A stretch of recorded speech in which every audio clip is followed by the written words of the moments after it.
My girlfriend's text lit up my phone just as I was sliding the velvet ring box into the inner pocket of my suit jacket. I'd been rehearsing the moment for weeks. Thanksgiving weekend at her parents' lake house in Vermont. The whole family gathered, fire crackling, string lights twinkling over the dock. Emily had always said she wanted something quiet and meaningful, nothing flashy, just us and the people we loved most. I'd booked the ring months earlier. A vintage sapphire surrounded by tiny diamonds, exactly the style she'd pinned on a secret Pinterest board I wasn't supposed to know about. I'd even coordinated with her mom about the perfect timing. After dessert, when everyone would be relaxed and happy, I was supposed to fly up early Friday morning, the day before Thanksgiving, to help with preparations and steal her away for a walk along the frozen shoreline at sunset. The proposal would happen there, then we'd announce it over pie. But the text stopped me cold. Emily, 7:42 p.m. Hey babe, quick heads up. Don't come up Thursday night or Friday morning like we planned. Come Saturday instead. My stomach tightened. I stared at the screen, waiting for the explanation that would make it okay. Emily, 7:45 p.m. It's just, Ryan is coming with his parents Friday. They're staying through the weekend. Things ended weird between us back then, and I think we both need a chance to talk it out properly. Without it feeling awkward with you here. We'll have plenty of time together after everyone leaves Sunday. Love you. Thanks for understanding. Red Heart Ryan. Her high school sweetheart. The one who'd gone off to Yale while she stayed local. The one she'd dated for 3 years before he broke her heart by choosing a summer internship in London over spending time with her. She'd only mentioned him a handful of times in the 2 years we'd been together, always with a dismissive laugh, like he was ancient history. But apparently not. I sat down on the edge of the bed, the ring box suddenly feeling ridiculous against my chest. She hadn't asked if I was okay with this. She hadn't suggested we talk about it. She'd simply rearranged our holiday, our proposal weekend, around her need to reconnect with an ex. I waited for anger to surge, but what came first was a strange, hollow calm, like stepping into cold water and realizing you can still breathe. I didn't call her. I didn't beg for clarification. I opened the airline app and changed my flight to a refundable credit.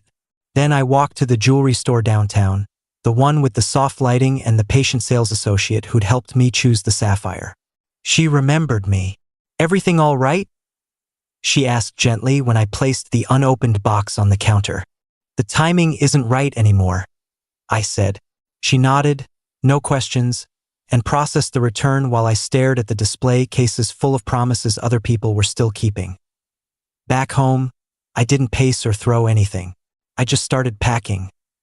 Not dramatically, not angrily, just methodically. My clothes from the closet we shared. My books from the living room shelves. The framed photo of us at the beach last summer went into a box, face down. The coffee maker I'd bought when we moved in together stayed. It was technically hers anyway. I left the plants I'd been watering, the throw blanket I'd brought from my old apartment, the little notes we'd stuck on the fridge.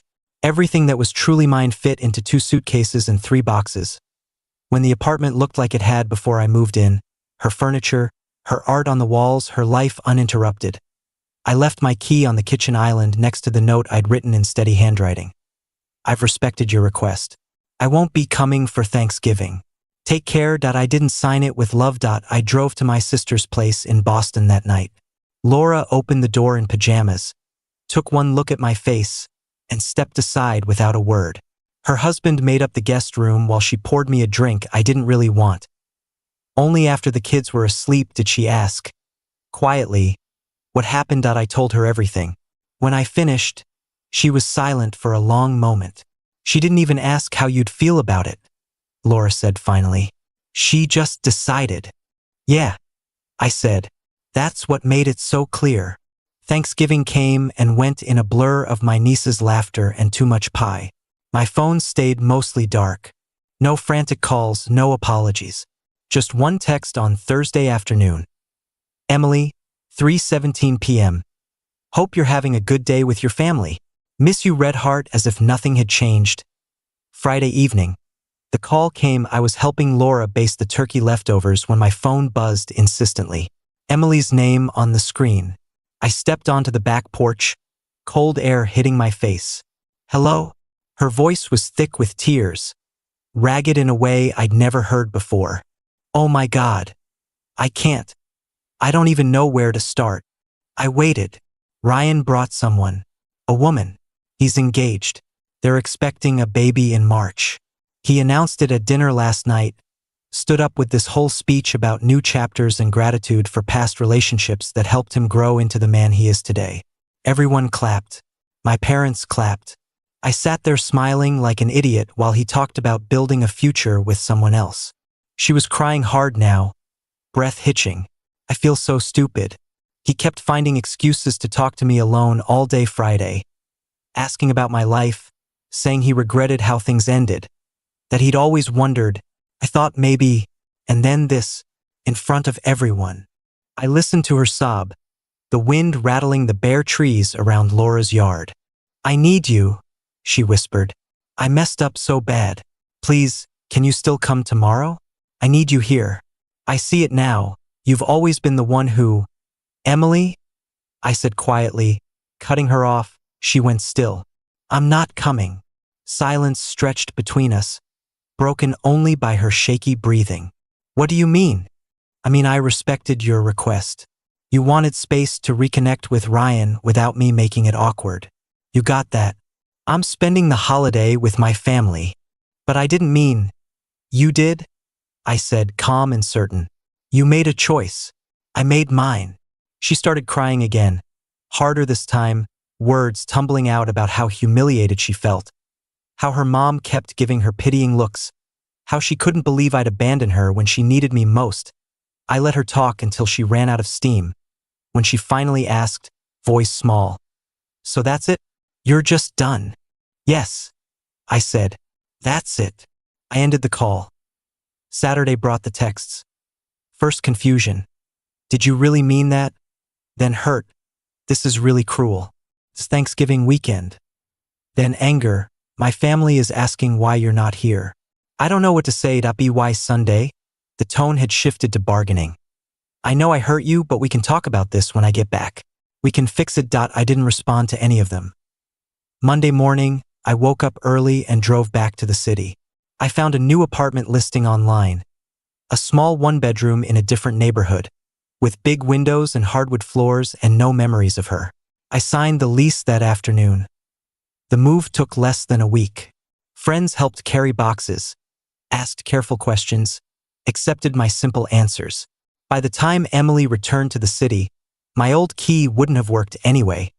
I'd had the locks changed as a standard procedure for ending a lease early. She tried calling from her mom's phone when I blocked her number, left voicemails about therapy, about realizing her patterns, about how Ryan had always represented unfinished business, and now she saw how badly she'd handled everything. Her best friend Jess texted me twice. Once to call me heartless, once to say Emily was going through hell, and I should at least give her closure. I didn't reply. Work became my anchor. I'd been good at my job as a graphic designer, but never great. Always balancing deadlines with Emily's social schedule, her friends' events, her needs. Now I poured everything into it. I took on extra projects, stayed late, built a portfolio that caught my creative director's attention. In February, she called me into her office. "There's an opening for senior designer on the new Nike campaign," she said. "It's yours if you want it. Comes with a raise, more responsibility, possible travel to Portland for client meetings." I accepted immediately. The first trip to Portland was in March. I walked along the waterfront after meetings, ate alone at food trucks, slept in hotel rooms that smelled like no one I knew. It was lonely sometimes, but the loneliness felt clean, like space to breathe. Emily's final attempt came in April. An email to my work address. Subject line: "I just want to apologize in person." She wrote about growth, about understanding now how selfish she'd been, about missing the way I made her feel safe and seen. She acknowledged she'd taken me for granted. She said she wasn't asking for another chance, just for the opportunity to say sorry properly and give us both proper closure. I read it twice. Then I created a rule. Any email from her domain went straight to trash, unread. Spring turned to summer. I ran along the river in the mornings, joined a rec soccer league on weekends, started cooking actual meals instead of takeout. My new apartment slowly accumulated pieces of a life that was entirely mine. art I'd chosen myself, plants I remembered to water, quiet evenings with books or music or nothing at all. The real test came in September. Our mutual friends Anna and Tom were getting married at a barn venue upstate. I'd been invited when Emily and I were still together. The RSVP had been for 2. I almost declined. The idea of seeing her again, of navigating that social minefield, made my stomach knot. But then I thought about spending the evening avoiding corners of the room, making myself small again, and something in me refused. That I replied that I'd attend solo. That I bought a new suit, charcoal gray, better fit than anything I'd owned before. Drove up alone on a perfect fall day, windows down, music loud. The venue was beautiful. String lights, wildflowers, the smell of hay and wood smoke. I found Anna first, hugged her tightly, told her genuinely how happy I was for them. Then I saw Emily across the lawn. She was standing with Jess and a few others, drink in hand, wearing a deep green dress that brought out her eyes. She looked beautiful and thinner and tired. When her gaze found me, her expression cycled quickly. Surprise, something like hope, then careful neutrality. She approached during cocktail hour, while I was talking to Tom about his honeymoon plans. "Hi," she said softly when Tom stepped away. "Hi. You look really good." "Thanks. You too." Awkward silence stretched.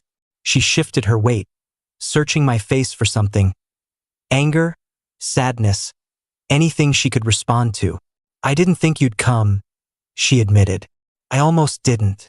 She nodded, looking down at her drink. "I've been in therapy. A lot. I understand so much more now about why I'm glad you're doing better," I said, and meant it. Not for her sake, but because holding on to hatred felt like carrying unnecessary weight. Her eyes filled. "I treated you terribly. I see that now. I was chasing some fantasy of closure when I already had everything I needed. I wish I could take it back." I took a slow sip of my drink, watching the sun sink behind the hills. "You can't," I said gently. "And I don't need you to." She blinked rapidly. "So you really feel nothing? After everything I feel peace," I said. "I feel proud of the life I'm building. I feel grateful for the clarity you gave me, even if it hurt like hell at the time." Her mouth opened, then closed. She had no script for this, no dramatic fight, no tearful reconciliation, no lingering connection to manipulate, just a man who'd moved on. Someone called her name from across the lawn, Jess waving her over. She hesitated, then gave a small, sad smile. "Take care of yourself," she said. "You too." I watched her walk away, shoulders slightly hunched, and felt nothing sharp, no triumph, no regret, just the quiet certainty that I'd made the right choice. Later, during the reception, I danced with Anna, laughed with old friends, ate cake under the stars. Drove home the next morning with the windows down again, feeling lighter than I had in years. The ring I'd returned gathered no dust in my memory. The proposal that never happened became just another story of what might have been. What is, instead, is better. A life chosen, not settled for. A peace earned, not begged for, and a future that belongs entirely to me.